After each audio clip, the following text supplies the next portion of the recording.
Welcome to the latest SIGA and Soccerex webinar series, a collaboration between SIGA, the world's leading organisation for sports integrity, and Soccerex, the premier platform for football business to network and learn.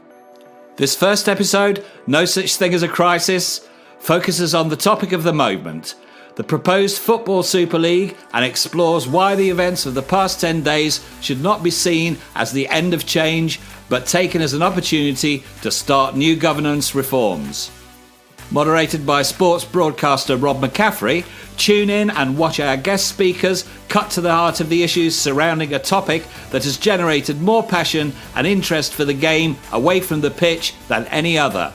Today's panel includes Emmanuel Macedo de Medeiros, Global CEO of SIGA and founder and former CEO, the European Leagues and World Leagues Association. John Barnes, football legend, former England international and ESPN and Supersports commentator. Louis Sahar, football legend, former France international, founder, Axis Sports. Ashley Brown, head of governance and club liaison, Football Supporters Association. Rob, over to you. Good afternoon, good morning, good evening, good night to all our friends and followers all over the world. We're here with you for about the next hour or so. We want you to get involved as well. Just press the chat icon. You can pose your questions to our esteemed panel, who I'll introduce to you very shortly indeed. But my word, what a strange sporting world we live in. A world where the boxing legend and unbeaten Floyd Mayweather has agreed to put his reputation on the line against a YouTuber. A world where golf has offered its top players a share of $40 million if they're famous or popular on Twitter. A sporting world where, of course, there are no crowds to watch the sport. And a sporting world where 12 super clubs signed up for a super league and then super fast ditched it all in the face of mass protests. We'll take your questions and speak to our panel very shortly indeed. First of all, though, we have to say we hope you're all safe and well wherever you are all over the world. Now then, let's speak to our panel and introduce them. First of all, Emmanuel de Medeiros, Global CEO of the Sports Integrity Global Alliance. Mr. Ashley Brown, Head of Governance and Club Liaison at the Football Supporters Association. He's been a fan, a man in the boardroom. He's been a chairman. And the fabulous 20-cap man for France, Metz, Newcastle, Fulham, Man United, Everton, Spurs, Sunderland, Lazio, 2 Premier Leagues, a Champions League, Uncle Tom Cobley and all, Mr. Louis Sahar. Hi, fellas, how are you? Very good, thank you. Good afternoon. What? I thought my build-up was better than that. I needed a bit more. Hey, Rob. Good afternoon. Yeah, I'm fine, thanks, lads. Yeah. I should say as well that John Barnes, rapper, Strictly Come Dancer, and all-round superstar, will hopefully be joining us very shortly indeed. But we're here to talk about the events and the amazing events of the past, 2 weeks or so, really, I suppose. The Super League. Let's start with Emmanuel, a man of passion. Emmanuel, will we ever see a European Super League now? I don't think that we will see that, at least not in my lifetime. And I think that this is obviously a matter which is difficult to deal with and to comment without the sense of passion, without the sense of feeling, because football is passion. But it's much more than a game. It's much more than a business. It is an unrivaled industry which propels economic development, human development, and a number of positive effects that transcend sport.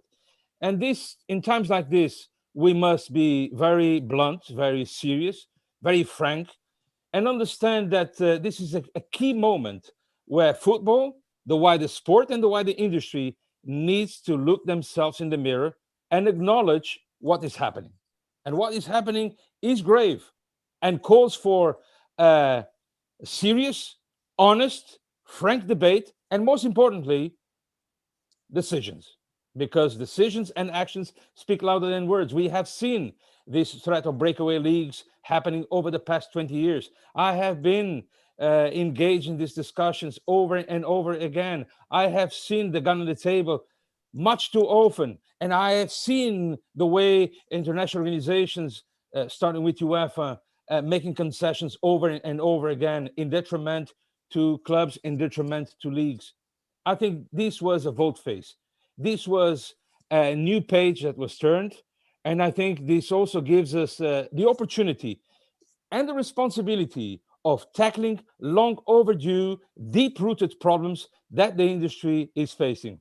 And I appeal to the leadership and the strength and the courage that certainly exists in the football authorities and the governments, who need to speak less and act more, with less populists jump into the wagon and more proactive reformist vein, so that we can restore the trust in the fans and the trust in the sponsors, the global business community, the broadcasters, and all those who love football and act in this amazing, unrivaled industry. And this is a powerful lesson that we have also learned this week and the previous week from the fans, from the footballers, who are the heart and soul of football. And I'm particularly delighted to have a football legend like Louis Saha here, and also Ashley Brown, who represents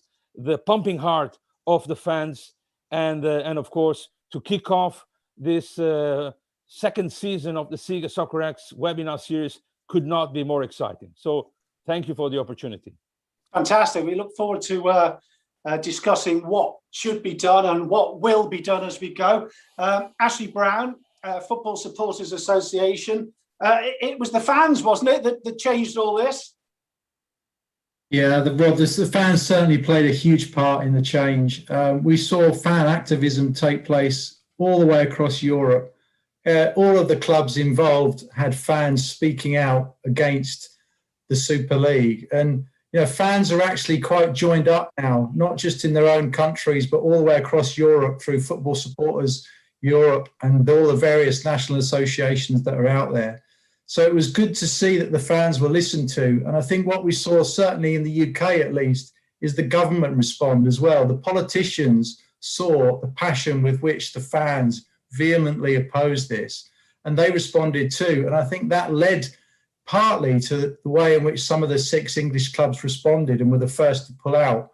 I think that, I'm not sure who was advising some of these English clubs, but for them to believe that this might have landed better is quite exceptional. It was clear that they hadn't consulted with fan groups. It's clear that they didn't listen to their fan groups. And I think they got a bit burnt by that this time round. Louis Saha's with us, representing the players, really. Hopefully John Barnes will be with us very shortly indeed. Did it sneak up on the players, do you think, Louis? Do you think they were in the dark, if you like, about the Super League? Yes, like everybody, they were surprised. They heard about it before.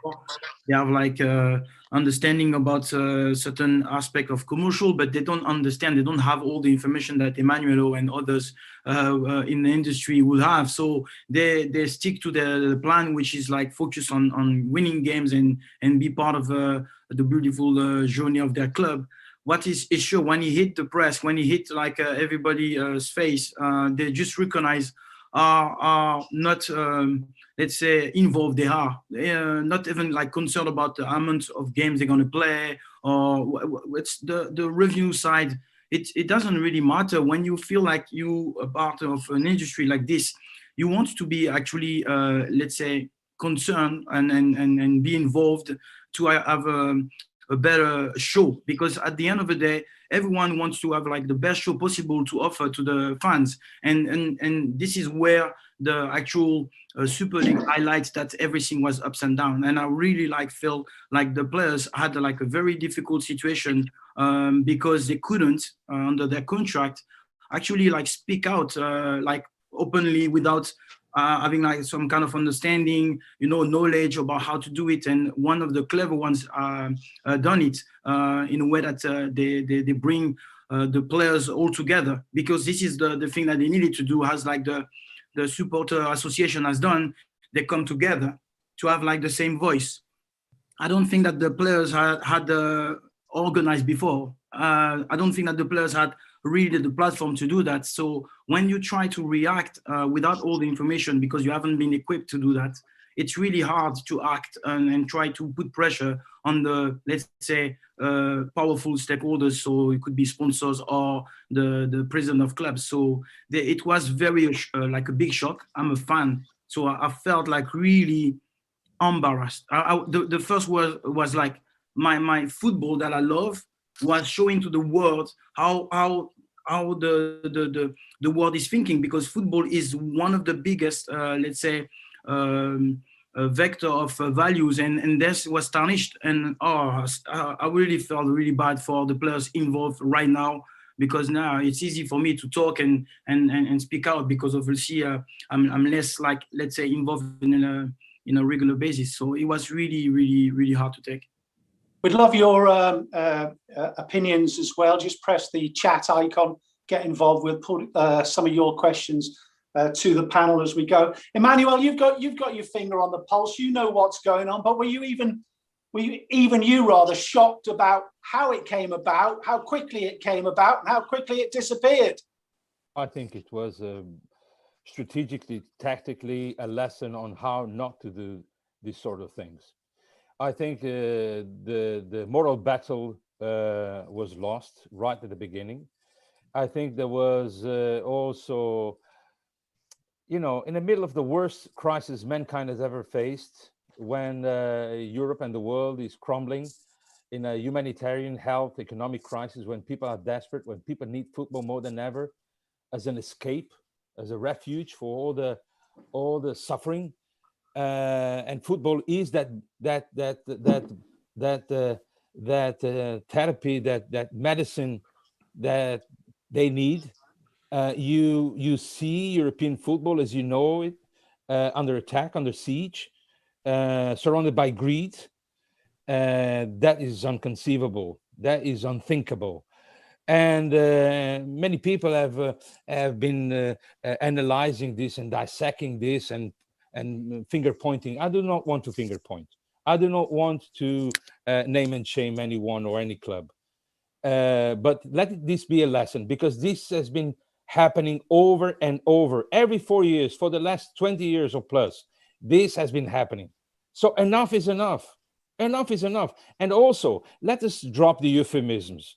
Let us pretend that problems do not exist, or that is this merely confined to a format of a competition or the revenue distribution model or the access list. It's not just about that. So this is an opportunity to discuss not only the governance of European sport, of European football in particular, but also what needs to be done to ensure the highest standards of integrity, of governance, of financial transparency in the financial flows.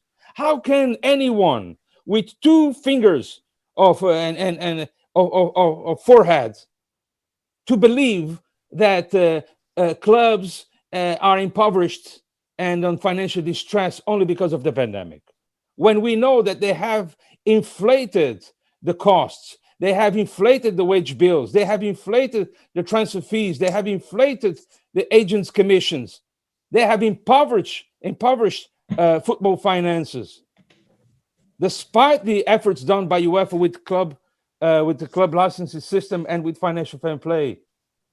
So we're not naive.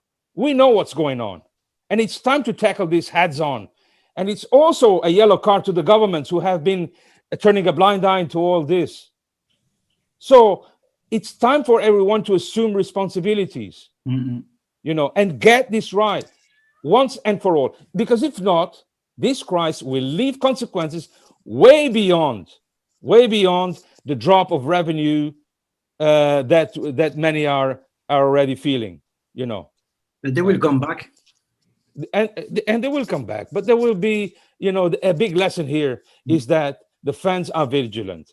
And also to the fans, understanding that the passion is the fuel of this business. But this is also a business and has to be managed with reason, with rationality. And the win and the victory cannot be the whole criteria. Clubs must be managed properly. And at the end of the month, they must have the resources to pay players' salaries and the transfer fees that are involved. I'll bring Ashley in very shortly indeed, but I'm delighted to say that John Barnes is with us. Hi, John. Hi, sorry I'm late, folks. I just had another, modern technology is not my strong point. Not like Louis Saha. Louis was been into computers since I knew him 20 years ago. So sorry for being late. I thought you were cutting another platinum record or something like that. You know what I mean? No, those days are over. Don't ever say that, my friend. Don't ever say that. Listen, we just you join us. We've just started. We were talking about obviously the European Super League and its inception and its quick demise. What was your? Let's just get your take before we speak to Ashley about the fans. What's your take on the whole situation? Well, first of all, it was described as a civil war. A civil war doesn't last for 2 days. You can look throughout Europe. When you hear about 30 years war, 100 years wars, that's been through Europe. 2 days is not a civil war. It's a damn squib. I never thought it would happen. I thought it was a bad idea. I never thought it would happen. But we have to understand what it is and where it started. When people want to talk about, from an English perspective, a British perspective, the 150-year football league being attacked. In 1992, when the Premier League broke away from the Football League, that ended. And this is when this started. It's all about greed. Now, the same thing happened in 92 when 5 clubs wanted to break away. Everybody complained, but they invited the other 15 clubs and everything was okay. So what was the consequence of that? An unfair distribution coming down the pyramid in terms of when we talk about football, what are we talking about? Are we talking about the good of football, generally speaking? In England, when you want to go down to the 2nd, 3rd, 4th division all the way down. In Europe, when you talk about the good of football all the way down, are we talking about what's good for the elite? That is what the Premier League started, and this is what this was about. So it may be framed as a victory for the fans and a victory for football, but it was a victory for the status quo to remain. The only thing the fans won was the right to be exploited by the same people who exploits them. So, as I said, it was obviously not a good idea. But had the ESL then said, yes, it's going to, and it's an attack on the Champions League more than the Premier League. Had they said we're going to keep it on the same concept of the Champions League, whereby you can get promoted and not promoted in terms of finishing 4th or 5th, would all the clubs have been happy with that? This idea of morality, for me, after 92, that conversation is now gone, because football fans want their clubs. I can only speak about England. Football fans want their clubs to buy Haaland for £150 million and give him £1 million a week. Where is that money going to come from? The fans are now asking for monthly billionaire owners to come and get involved in their clubs. And these are business people. Now, we've been speaking about the fact that business people have to understand the nature of football. It's the other way around. Football fans have to understand the nature of business. And once we allow unregulated, a situation in football where it's unregulated, whereby if you have money, you can come in and own a club. In England, you can. Maybe Germany is different. This 50+1 is too late for England. This idea of the socios owning the club is too late for England. It's going to cost you £3 billion. Nobody can afford that. So this whole idea that fans can now get involved to run the clubs and to have a say, whereas if you are then going to sell your club where you have people like, the Americans going to sell, Conk is going to sell Arsenal, the Americans are going to sell Liverpool, it's going to be to somebody with more money than them, and somebody who's not going to listen to the fans for what they want. So from a fan perspective, we can't have it both ways. We can't want our clubs to be spending all this money, and then when they come up with something whereby they say we're going to make money, we don't like it. So therefore, the governance of football, the regulation of football have to come into play. But it's not like America, whereby the American football, the NBA or the NFL is a standalone entity which can control the regulations. Football is all around the world. And unless football is going to come together to regulate it, you can't regulate football in England if you're not going to regulate it in Spain or Germany or France. So therefore, it's much more difficult to do. But ultimately, this is about control and elitism, because the way it is doesn't help football generally. Business is now coming involved in football because they can see the benefits that it can bring them. Now, unless it's going to be regulated, this will happen again. We're now talking about the football clubs not being happy with the Champions League. Jurgen Klopp has said it. Guardiola said it. I don't think we've heard the last of this. We've heard the last of the ESL in this guise, in this way. But I think something will come in the next couple of years, because football is not sustainable in the model it is now from a financial point of view, because of fans and clubs spending money they haven't got. Now, you heard Emmanuel talking about at the end of the month, are you able to pay that money? You are, if you're going to have an oligarch who can afford, or somebody with loads of money but that doesn't make financial sense. So for me, the regulation of football will help, and for me, that's the most important thing. We talk about that as we go, but actually, doesn't John make a very valid point that, you know, if fans want a Sheikh Mansour or a John Henry to come in with billions of pounds, it helps us win. Then we can't be surprised, can we, when they suddenly, as businessmen, which they are, decide they want to start something like a European Super League for greater financial benefit. Well, I agree with pretty much everything John said. Not quite everything, but most of it. He's certainly right that this started way back in 92 with the formation of the Premier League. And he's certainly right that we'll hear something more about Champions League reforms or another European Super League in the coming months or years. What I disagree with is the role that supporters can play. Clearly, a lot of this is about money. A lot of this is about equity ownership in this country. And the German model is different. It's not really based around equity ownership. What we need to do in this country is regulate. And we need to regulate football across Europe. The same as John's just said there. What we have had is ridiculous spending. It's one thing having billionaires coming in and investing huge amounts in football clubs, but that's not necessarily what we see in this country, or in fact across Europe, or in fact across a number of the so-called Big 12 that joined the Super League. What we see is huge amounts of debt. Huge amounts of debt that's really built up by paying player wages that can't be afforded. So we need to have a reset of football. And yes, fans have a part to play. They need to have some realism about what they can afford, what their club can afford, what players their club can afford. But first of all, we need to govern the game properly. We need to control finances. We need to control spend. And we need to set more of a level playing field. Of course, the best clubs, the biggest clubs, the most attractive clubs are always going to get a bigger slice of the pie. That's natural. We'd expect that. We expect the Premier League clubs to earn more from TV rights. But we need to see a bit of a fairer spread, a bit more financial solidarity, because what we all love about this game is the fact that you can start a club from nowhere, you can climb a pyramid, you can play against Man United, you can play against Real Madrid, you can play against AC Milan, and who knows, you might even get into Europe. It's that open competition, the win, the lose, the promotion, the relegation, the dream cup draw, the underdog in the cup. It's those things that really bring passion to this game. That's what's made this game a national sport in the UK and a huge sport across the world. And we mustn't lose sight of that. It's not about money. It's certainly not about a handful of owners and their greed, some of whom clearly are in football for their own reasons about, we use the term sport washing. Others, let's be honest, are in there to try and take money back out of the game in dividends, etc. Let's bring the game back to what we all love it for, what the fans love it for, which is the sport. And the sport needs integrity, and the sport needs stronger governance and regulation.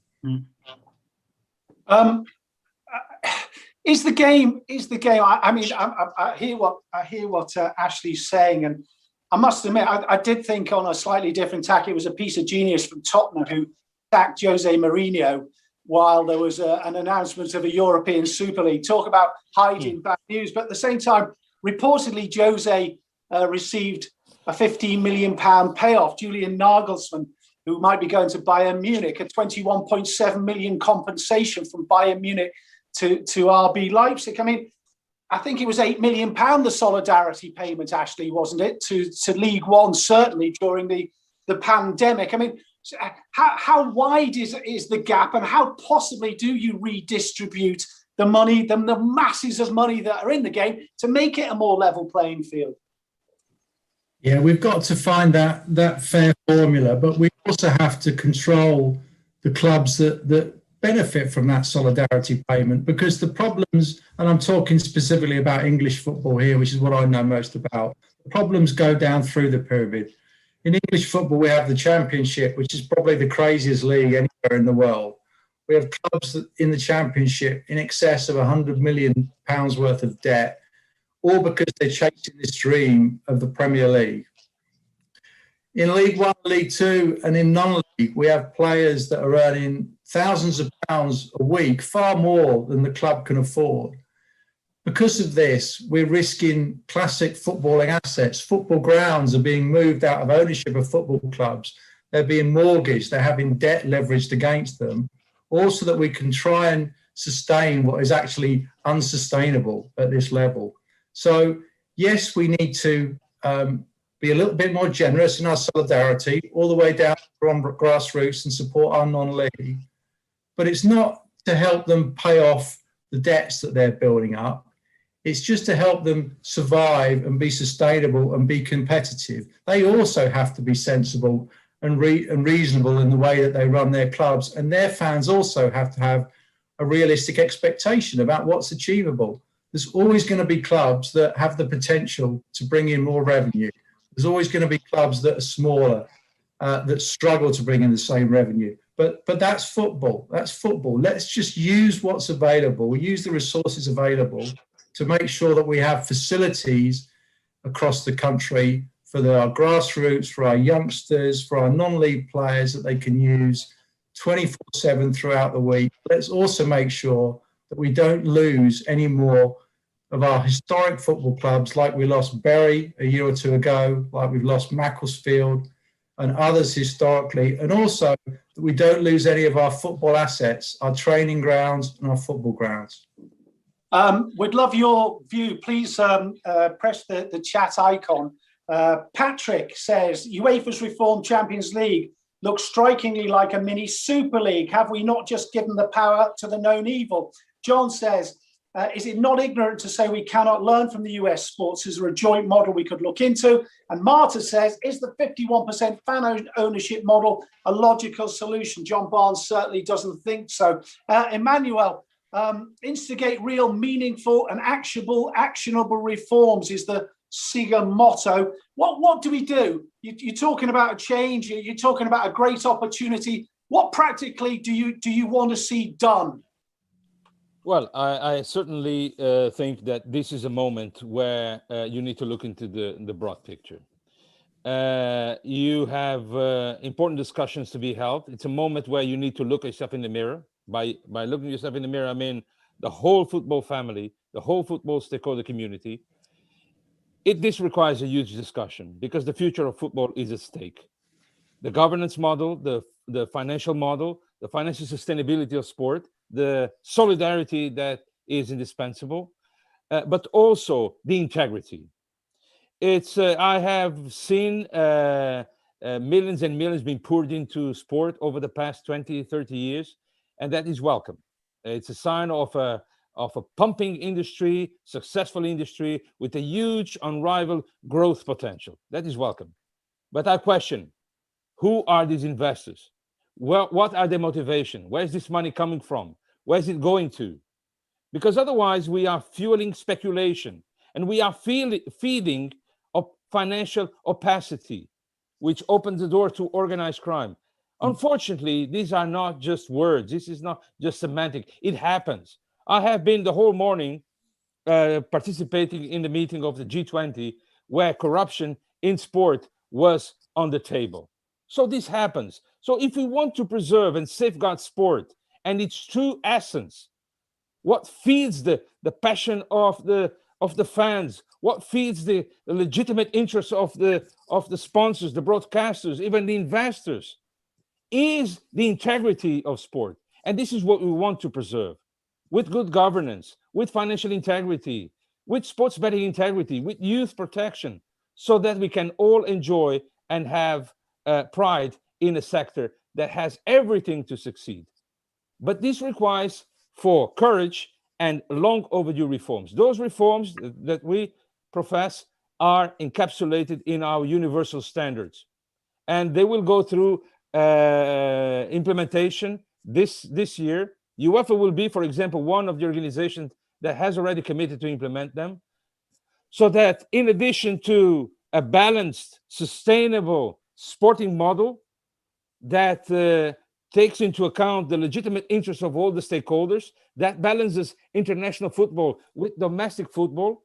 And it would be important to talk also about the domestic leagues, because they also have been hit by every reform of the UEFA Champions League, and they would be severely wounded by this European Super League, but also to take into account what makes sport not only vulnerable, but also special. And these are the reforms that we want to implement. And this is why the fans, the supporters, the athletes, and every football executive must be at the forefront, because this is the moment.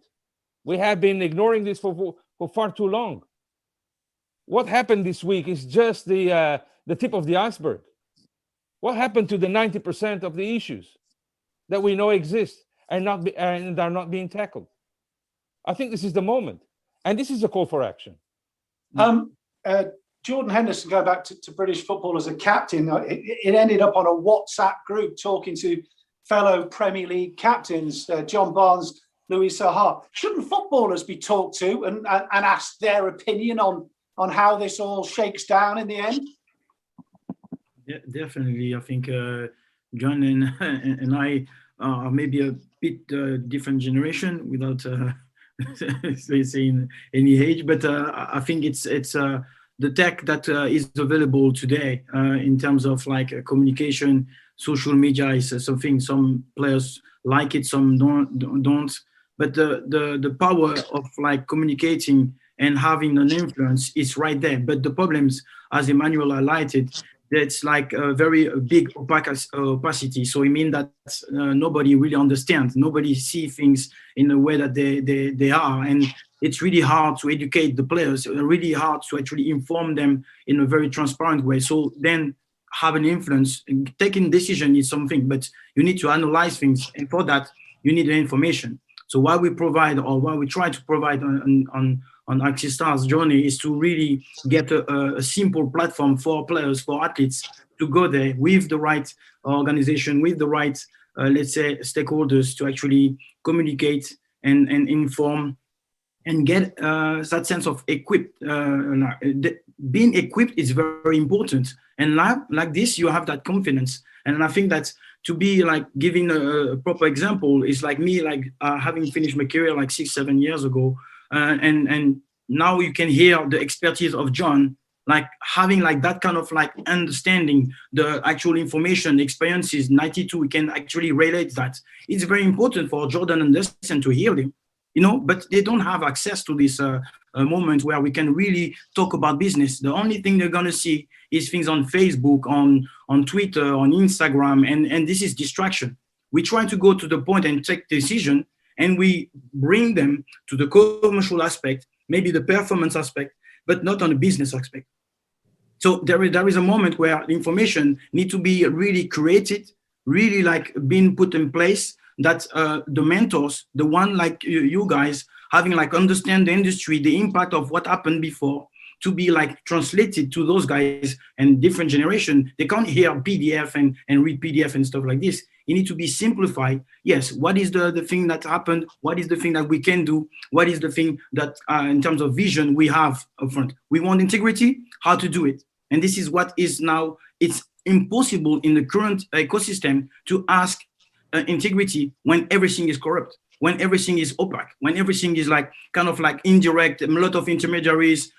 It's like, it's impossible. John may have like all that understanding and all this nice vision, but he knows that there is like a lot of direction, a lot of barriers, invisible barriers. We talk about integrity, we can tackle racism.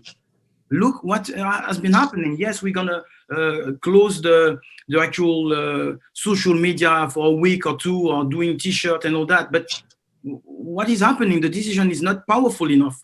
So those are things that need to be done in a strategic way, where the players can actually be the let's say the tool that's gonna push things, because they have the influence. They have the influence with the fans that are the numbers, the real, like, let's say, the power, strength in numbers, because the actual information has been shared correctly by the one that want integrity, by the one who want to work correctly. The business can be done by being good, by being honest. It is possible, but it needs structure. We're asking for your questions. They are coming in, and we'll go through them as we go. Pat says to the panel, do the struggling financial accounts coming out of Liverpool this week justify the ownerships the owners want for an ESL? John Barnes, I think it was a 46 million pre-tax loss Liverpool posted. Is it justified then that the owners in this current pandemic should look for more finance elsewhere? Well, I think as football fans and as lay people, we look at all the money coming into football, and there is a lot of money coming into football, and we don't think about balancing books. We don't think about how that money is spent. We just want to win. So therefore, if it means we have to spend more money and give higher salaries, we don't really care. So as much as Emmanuel is talking about financial viability and transparency, and what fans want is success, and they put the club under pressure. And I think that's what a lot of these owners don't understand the nature of football, in that when they feel there's lots of money coming into football, so I can make money, but they don't understand the pressure that they're under to spend money, even if they haven't got it. And when they're in it, they then feel we've got to do something else. So what's things that's not mentioned when you talk about the players is one of the biggest problems in football that these businessmen who are much more intelligent than I will find is that the salaries are too high and the transfer fees are too high. So if you then say to the players, for the good of football, we cannot, and this is what we can learn from the American model in terms of a salary cap. Will the players accept a salary cap for the good of football?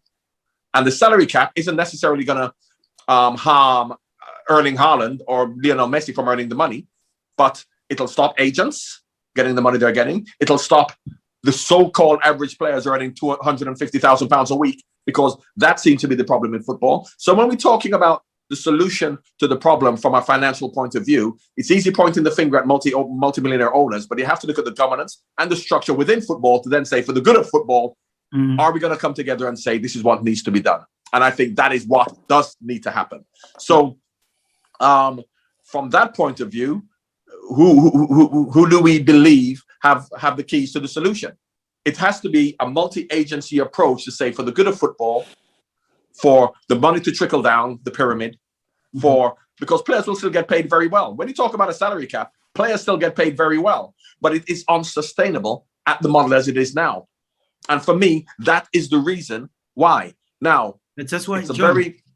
Hello? This is very important, John. What you're saying, just because I'm gonna forget. Sorry. That the thing is, like, when you're trying to jump on that, you need to inform the players. You need a formal education that the players need to understand. Oh, hang on a minute. Now we are together. John, you can inform me this information. I can trust you because you're a former player. Maybe it's like an economist or whatever is going to talk. He's not going to listen. He's going to listen to his agent. That's the problem. So this is what we need to actually put in place in some way. Absolutely, but our players going to be happy on a salary cap. Our agent's going to be happy. We need on to the find big out. clubs, because before the big businessmen came in, the big clubs didn't want a salary cap, because the Manchester United and the big clubs didn't want that, because they were able to spend more money than everybody else and beat them. Now that Man City have come and Chelsea, they're now saying, let us now do something about it. So that is what I'm talking about. The players have to also have a responsibility. It's okay them coming together to say we don't want to join the ESL, but we still want her £200,000 a week. Where is that money going to come from? Yeah. So that is why we also have to understand that everybody has a responsibility for the good of football. And what is the good of football when we talk about stakeholders? We're talking about still an elite group of people, be it the Premier League, the Champions League, maybe down to the Championship. But football is about going all the way down the pyramid, and people are still struggling, because what all football fans want is for a multimillionaire to come and buy their club. That's what they want. Not just in the Premier League and the Championship. They want this in League One and League Two. They want a millionaire to come and buy their club, spend more money than everybody else to be able to beat them. And then, how can they then all of a sudden talk about altruism and morality and fair play when every fan would want their club to have more money than everybody else?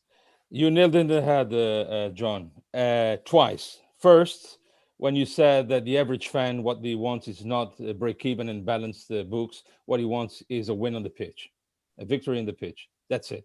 That's what my experience tells me as a Portuguese, and that's what explains the financial ruin that many clubs in Portugal, if not all, find themselves. Is win, win, win, without concern for the financial balance that is required. The second is the reference that you have done to the salary cap. Salary cap is important, but salary cap would clash against EU law again. But I remind that no one puts a gun on the table of a club executive, a CEO or a chairman, and force that chairman or CEO to overpay a player. The fans do. Overpay, The fans do. The fans demand you get them. Then it's because they're not doing the right job and they're not fit for purpose. They should not be at the helm of the club. They are there to serve the club interests, not just the appetites of the fans, because their first priority is to ensure that the club remains sustainable. And I know what I'm saying because I know what is to run a club, I know what is to run a league, and I know what is to run an association of many leagues. So I'm not saying because I read in the book. It's the I agree with you 100%. And I know you know it too. So no one puts a gun on the table of these presidents. It's their ego. It's their appetite to show that they can hire that player. It's the competition, not on the pitch, but off the pitch, that explains the ruin in which they find themselves. Mm-hmm. And this is why we need to have financial integrity and financial transparency. This is why we need to have club licensing systems that are taken seriously. And in many cases, they are not. But with the SIGA Universal Standard on Financial Integrity, and above all, the independent rating system, putting in the air transparently how things are done, I think we can turn around and we can ensure that there is independent scrutiny and independent oversight. Emmanuel, I agree with you 100%, but I'll give you an example. Mike Ashley at Newcastle. What do you think the fans want him to do? Why is Mike Ashley having the problems he's had, regardless of whether it's right or wrong? The fans are saying to him, you're not spending enough money, you're not bringing in big enough players, you're not paying higher salaries. And they're outside the ground complaining because of that. And many clubs are like that if they don't get success. So I understand when you say, why are these people doing it? Because they don't understand the nature of football fans in terms of in your own business, you would not be expected to spend money you don't have. But when you talk about football fans being rational and saying we can only spend what money we have, which football fans do you know are like that? Well, there are no football fans like that because they want success. Ask me that question if I was running that club, and I would tell you what I would do, But I don't think that is the right way to do it. It isn't. That's why he's not doing it. But look at the pressure he's under. Yeah. One of the things. Sorry. Yeah, I was just going to say, John's right about Newcastle, but one of the things he actually doesn't do is he doesn't engage with his fans, and he isn't transparent about what's happening. And I'm not saying that every Newcastle fan would be convinced otherwise, but at least if he communicated and explained his strategy, explained what was affordable, then more people might buy into it. And yes, the fan pressure exists, but as you go down the pyramid, you do find that more of the fans are more understanding about what can be affordable. There's always going to be the people that want the £1 million, the £10 million, or the £100 million striker, but it isn't everywhere. But it's why we need to engage fans in the discussion. In fact, engage all stakeholders. We touched on it earlier. Players, huge stakeholder in the game, hardly ever consulted in the same way. The game is run by a handful of people, and there are a handful of people that don't necessarily listen to all the people who really care about the game, whether it's fans, players, the managers, etc., etc. We do need to regulate the game. We do need to introduce forms of salary caps.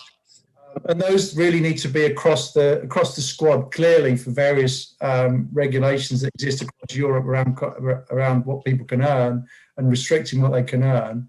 But if we put those caps across a club, those same restrictions won't apply. But we also have to think about allowing clubs to still spend what is affordable. So we're not trying to stop everyone from spending what they can afford. We still need to generate that competition and that appetite to bring in the best players. What we can't do is let people spend more than they can afford, let people rack up huge debt, let people put clubs at risk. But the problem you have with that is that if you have a club like Manchester City, who can, not as a club, but as an ownership, can afford to spend whatever they want, that is not, in terms of fair play and saying you spend the money you make or what you can afford, that is not necessarily going to help the situation. Then more people will look for people who, with owners like Manchester City, and then that doesn't solve the problem. That is why a salary cap in terms of spending would be the best solution, whereas Man City wouldn't be able to spend more than Norwich City if Norwich City are on the Premier League in terms of the salaries they actually pay. So that's where football club ownership then comes into play as to who can actually own a football club. But Of course, John. But UEFA fair play should capture Man City, but of course, the regulation isn't enough, and and we ended up going through the court of arbitration and huge amounts of money being spent on lawyers, and UEFA having to back down and lose in the end. I think perhaps we should one day discuss the court of arbitration for sport and how it is run and how the arbitrators are appointed and what kind of jurisprudence is being rendered. Perhaps we should discuss this one day, but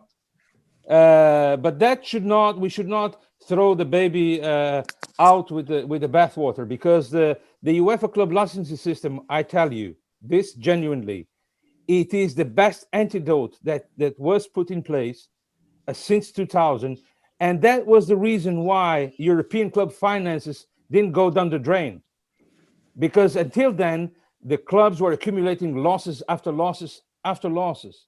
Now there are issues to be addressed. Yes, there are, but it was an important step to balance the books and for a certain cultural change within the clubs with the impact at national level. It's not enough. It's not enough. It does not happen in other continents. That is also true. It does not happen in other sports. Equally true. And this is why the SIGA Universal Standards on Financial Integrity provide the solution, an holistic solution that must be implemented. And again, a wake-up call to the governments. So that's why I'm coming now. Emmanuel, tell me, because that's why I'm coming and joining this panel. Or I want to hear and I want to understand. How can someone explain me how those people think about doing those things? How allowed to do those things?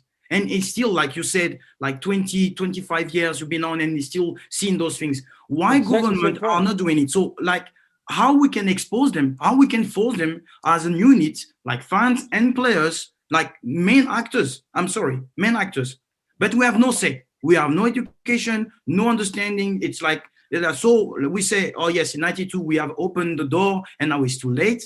Where we say we're going to pick the model, as John said, of US, it's fine. It makes sense in some way. But how, you going to do that in government? Like ask a president of any country when he has allowed something like back in the days, and now is now trying to find a way to put a new law or something like this that's going to reap off some benefits.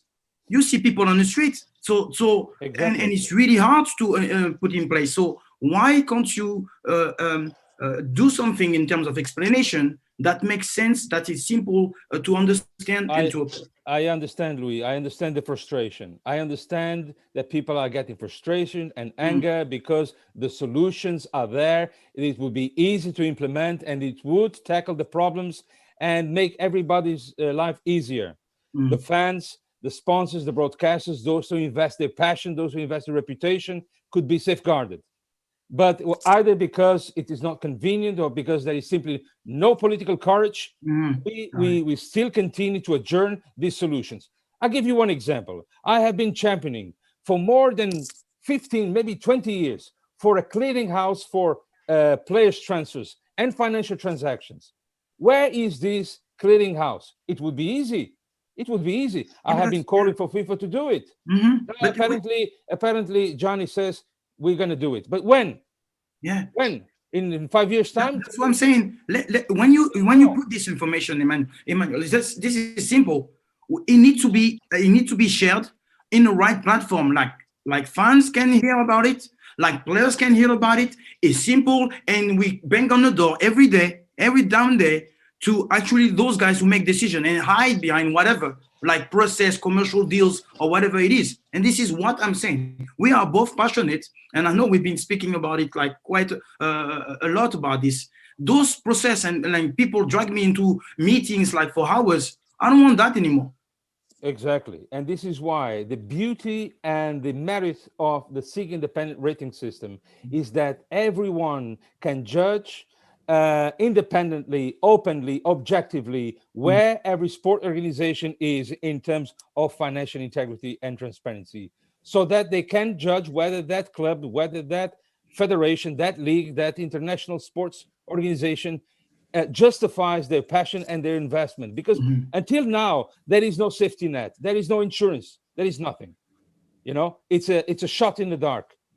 And I have seen the reaction from the fans that are now expressing themselves in the street. I have seen the way they expressed themselves when the FBI went into Bordeaux in Switzerland and arrested those 15 FIFA executives.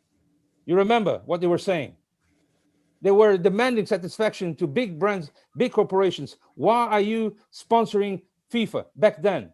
I know things changed, but the fans, the consumers, and the brands have not changed. And they deserve accountability, and they deserve the trust that they put into sport. And this is why SIGA exists. And this is why SIGA exists as a collective action, as an action tank. And this is why your voice matters to help us driving it forward. We started at the very beginning, fascinating discussion, by the way, gentlemen. We started at the beginning asking, would there be a European Super League? One of the things that strikes me that I've lived in the Middle East. I was hosting the Premier League, virtually introducing the Premier League to the Middle East from 2008 up until recently. And there ain't many Leicester shirts or Burnley shirts. It's AC Milan, it's Real Madrid, it's Barcelona. And suddenly one of the big changes has been a mass global audience. And so that maybe Ashley, the passion a Liverpool fan in Liverpool feels for his club is maybe slightly different from a Liverpool fan in Singapore. That to me is something that the owners, when they're looking at a Super League, because as Florentino Perez said the other day, if the fans boycott us, we'll just go for new fans. That to me is a big worry. Did you say that? Yeah, of course it is. I better just clarify that. He did on my Instagram. If the fans boycott us, we'll go for new fans, which struck me as with my experience of having lived abroad in the Middle East. You know, the affiliations are for AC Milan, are for Juventus, are for Real Madrid, are for Liverpool. They're certainly not for Wolves and Burnley. Yeah, absolutely. We've got a new type of global fan. You know, it's a global audience now for the top of European football. But what we've learned, one of the things we've learned in the last year is that empty stadiums aren't much fun. It doesn't create much of a TV product. So those local fans are really, really important. And also, what I've learned from a lot of fans that I've met around the world is that they are fascinated by that real culture, that culture of Liverpool, that culture of Barcelona football fans or AC Milan fans. And as that spreads, as they understand more, then I think they'd also lose interest in playing the same handful of teams week in, week out. They might not wear Burnley shirts. They might not understand a lot about Burnley or even know whereabouts Burnley is. But I think that as things progress and they understand what English football is all about and they have the passion to learn about it, they'll want to be part of the same pyramid, the same competitions as our domestic fans will. I think I understand what Rob is mentioning here. As like I've been ambassador for Manchester, so sometimes traveling in the Middle East or going into Asia, I've seen the actual passion of, like you say, new fans. I think it's like different fans because they are not local. So as like I went and I play in Manchester United, I needed to see and to train with like the like of Gary Neville, Paul Scholes, you know, those guys, local boys, to understand the culture that you mentioned. This is why I fell in love, and I really love this. And I do respect what those fans are like. I understand the actual like derby, and it's really very important. But I understand as well, because this is a new world moving all the time, that those fans as well, they are so passionate, but they're never going to go to Old Trafford. They barely have the chance to maybe meet a player or something like this. And those are elements that need to be informed correctly to have like a kind of compromise. Yes, the Super League is not good. The morals, the meritocracy is not good. But we need to actually inform that people can do the right kind of like strategy, because there is a need of strategy. Those guys will not stop, I'm sure. I'm sure they're going to come back. And we need to actually organize to make sure that we have a solution. What we've seen then maybe a few days later about the Champions League reform, it was more games. So hang on a minute, that doesn't really help, and so on. So I don't know. So I do understand what Rob is saying. I think it's fair to acknowledge the effort that UEFA has done, and its president has done, to reach a compromising solution that would satisfy the big clubs, that would also contemplate and respond to the concerns of the leagues and the players. But I think, if there is something that is shocking out of this story, is the maneuvers in the dark, and the operations in the shadows. That was utterly unnecessary and shocking. The European football model, with open competitions, with promotion and relegation based on sporting merit, prevailed. I think there are winners and losers, like in every story. But what my concern is that we learn lessons and we tackle the problems, because the problems are still there and they need solutions for this. Sorry, Emmanuel, please. And for what I see, this appetite for action, which is totally unprecedented, I think this needs to be channeled in a positive and constructive way, not to chop off heads, but to engage into a serious discussion which legitimately must involve the supporters, but everyone in the industry, about the future of this amazing sport. This is what I think is important. And we have said so much about dialogue and cooperation. I think we are fed up of talking shops. We need decisions. It's a time for action and decisions, And this is what we stand for. This is our commitment, and this is also our invitation to all of you and many others out there who are watching and joining us in this discussion. It's fascinating, Emmanuel, from your governance perspective and your experience. From my experience as a media broadcaster, I just wonder if fans will get fed up with it all, as in, there's just so much football. The broadcasters at the moment in England have done an unbelievable job. In Britain, they've done an unbelievable job keeping football going during the pandemic. But every game is shown. And too much. I do a show each week with journalists, and I said to them the other day, "What is it great having every game?" And they all went, "There's too much."